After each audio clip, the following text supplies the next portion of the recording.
নমস্কাৰ এভৰিৱান, মই প্ৰিয়ংকা মোৰ চেনেলটোলৈ আপোনালোকক স্বাগতম জনাইছোঁ। আজি মই বনাবলৈ লৈছোঁ মাছৰ সৈতে বিলাহী। চাওকচোন মই কেনেকৈ বনাইছোঁ।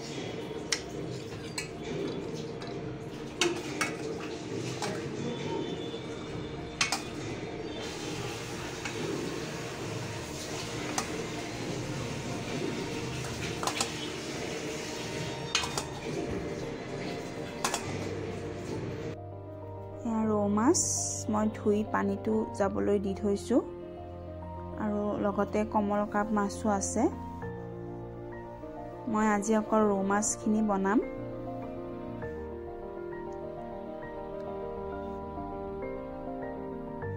এয়া দেখিছেনে ডাঙৰ ডাঙৰ পিচ খায়ো ভাল লাগে নহয়নে বাৰু? মই কিন্তু বিৰাট ভাল পাওঁ ডাঙৰ পিচ খাই।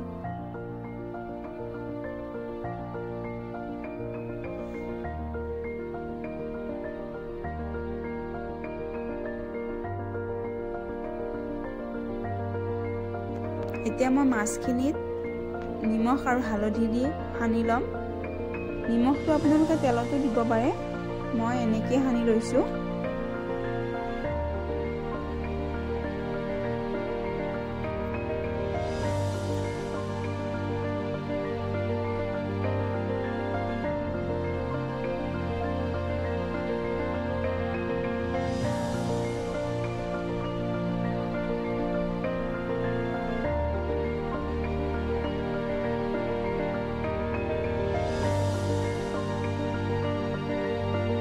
মই কেৰাহীখনত তেল দি দিছোঁ, মিঠাতেল। এতিয়া তেলখিনি গৰম হ'ল, মই তেলখিনি গৰম হোৱাৰ পিছত মাছ দি দিছোঁ ইয়াতে।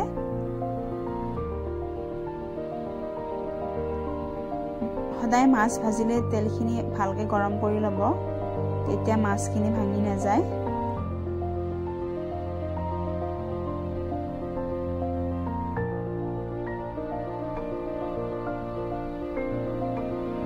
মাছখিনি এবাৰ মই লুটিয়াই দিম, এটা চাইড সিজি গৈছে।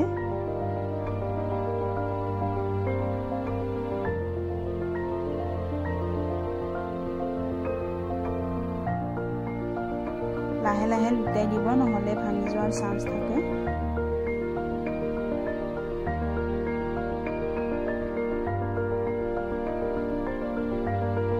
মাছখিনি ভজা হৈ গ'ল। এতিয়া মই এখন টিচু পেপাৰত মাছখিনি ওলাই লৈছোঁ। টিচু পেপাৰত ল'লে এক্সট্ৰা তেলখিনি ওলাই যায়।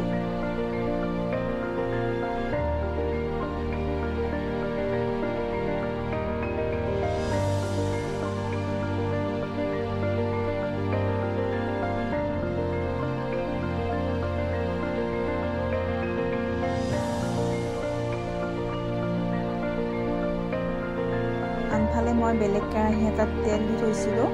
তেলখিনি গৰম হোৱাৰ পিছত ইয়াতে পাঁচফোৰণ দি দিছোঁ। আপোনালোকে অকল মিঠি গুটিও ব্যৱহাৰ কৰিব পাৰে।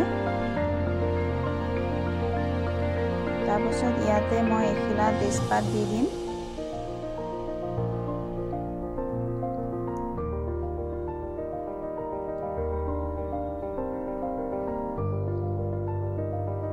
আৰু লগে লগে মই পিঁয়াজো দি দিছোঁ। এইখিনি অলপ ৰঙচুৱা হোৱালৈ মই ভাজি থাকিম।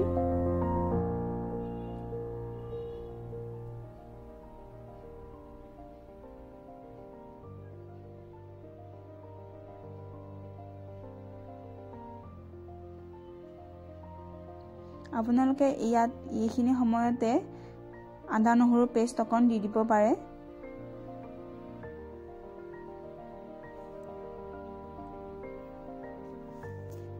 আৰু মই ইয়াতে আলু আৰু বিলাহী কাটি থৈছিলোঁ। মই বিলাহীখিনি অলপ ডাঙৰ ডাঙৰকৈ কাটিছোঁ, অলপ সৰুকৈ কাটিলেও সোনকালে সিজে।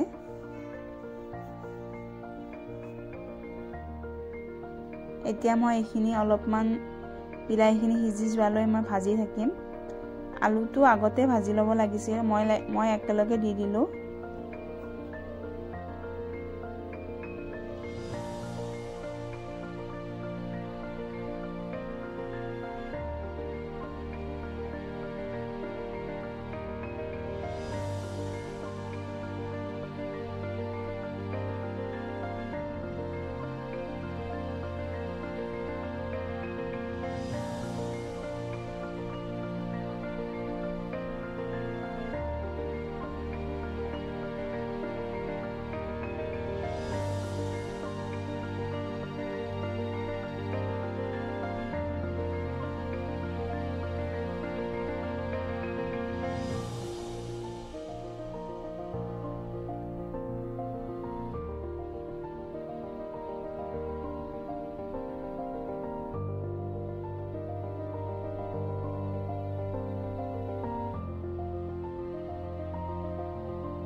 এয়া দেখিছেনে বিলাহীখিনি সিজি গৈছে।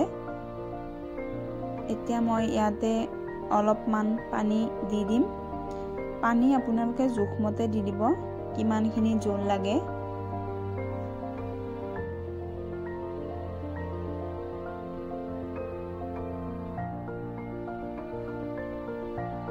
পানী দি দিলোঁ। পানীখিনি এতিয়া মই উতলিবলৈ দি থ'ম 10 মিনিটমান সময়। আৰু ইয়াতে মই মছলা যোগ কৰি দিছোঁ, জিৰাৰ গুড়ি, ধনিয়াৰ গুড়ি।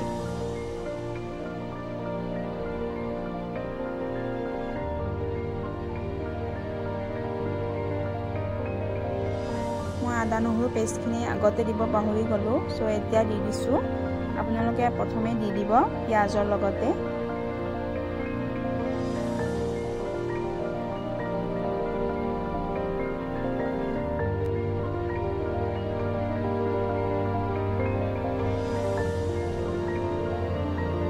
ভালদৰে উতলি অহাৰ পিছত মই ইয়াতে ভাজি থোৱা মাছ কেইপিচমান দি দিম। গোটেইখিনি মই দিয়া নাই, নহ'লে ভাঙি যাব পাৰে। আৰু লাহে লাহে মই লৰাই দিম।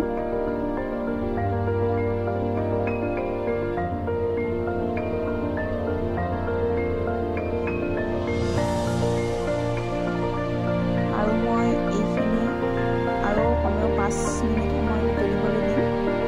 তাৰপিছত নমাই থ'ম।